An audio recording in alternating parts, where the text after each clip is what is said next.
today. Our subject all this week has been technology with autism. Yeah. So we wanted to take a couple of minutes to talk about how technology can be used in conjunction with ABA.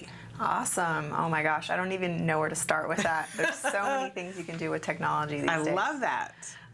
Everything from data collection. At CARD, they're developing a software right now, and I've heard it's amazing. I think it's going to be called Skills Book, and it's going to go along with Skills.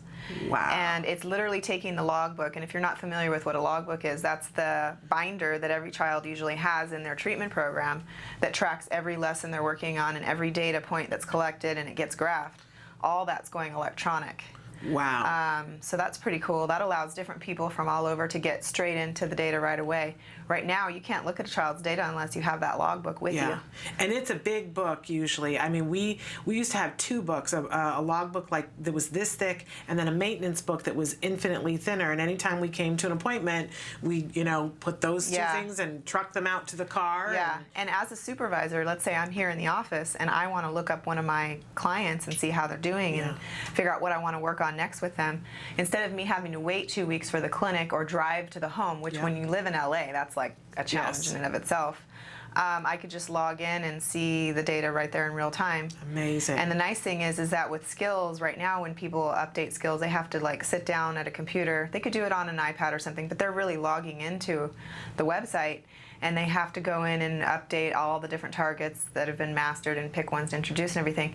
That's going to cut that time out because now we're going to be using it when we're teaching. Wow. So when we deliver an instruction, if the child gets it correct, we're going to be marking it in real time instead of on a piece of paper. And got to be so much easier marking it on something like a pad so that it can calculate percentages for you. Oh yeah, it does all the calculations, and you can do the challenging behavior stuff in there too.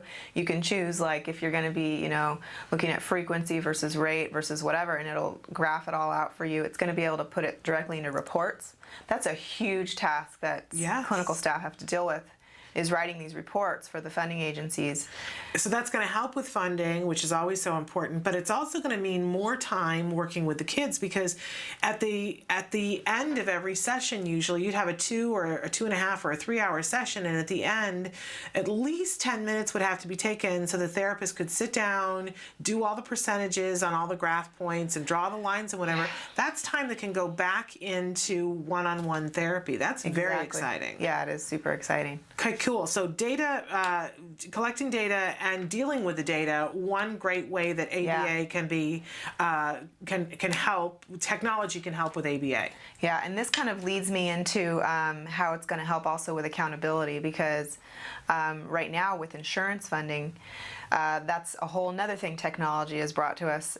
Using Skills, for example, the insurance providers or carriers are able to log into the clients' accounts as well and do their case managing, so they can go in and they can look up one of their patients and see what kind of progress they're making and stuff, and they can pull their own reports now, and so it makes communication much faster and easier and gives them access to the data they need. But also, if we have tens of thousands of kids entered in, imagine what that's going to do for us in terms of developing future algorithms and prediction equations, to be able to take a kid and put their birth date, maybe their IQ. We'll figure out through analytics and research what the variables are.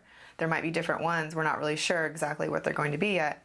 But, and be able to take and predict how many hours per week that child should be getting. Because right now what happens is a clinician does an intake and they observe the child, and then based on their observations, they say, okay, I would recommend this child have X hours per week and do this many in the school versus this many in the home or a center or whatever.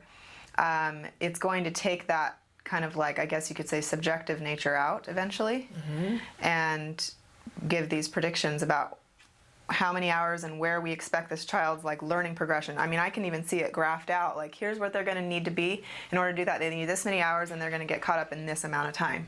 And that will lead to funding, which is what we all need.